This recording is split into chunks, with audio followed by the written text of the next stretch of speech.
Pitpita na ba na bayag? Sige palagto, baka di kayo na-inform na ngayon ay halimaw na yung batang uhugi na dati nyong in-ignore. Bilang patunay na di kayo bagay ihangay sa dati nyong in-small. Ngayon sa lakas ko pag bumundol, yan ay hanggang Japan pag nagpalindol. Kamusta lahat ng mapagmaliit? Ngayon yung subukan manlait ulit. Ganyan lang talaga yung mga inggit, galit na galit sila sa malulupit. Kaya pasensya pag may nahagip, sarap ba sa piling ano masakit? Ganyan talaga paglabag sa loob mong humanga at pagtakot mong bumili.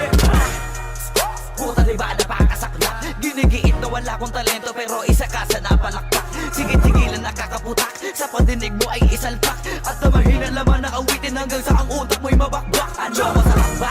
Nakakatawa lang lahat mga talangka. Pare-pareho ng kinahiligan pero ba't naghihilahan pababa? Dahil ba di matanggap na kinayo ko na lahat ng hindi nyo magawa? Parang hinamak nyo lang mga karagatan na ang gamit lang ay bangka. Hibang ka na yata. Ibang ka na yata. Ibang ka na yata.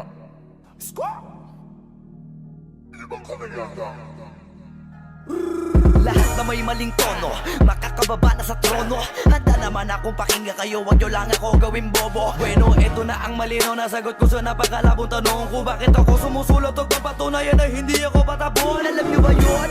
Malamang hindi kasi hindi kayo alisto. Sa sobrang bulag nyo sa katotohanan, lahat kayo ay pinanisko.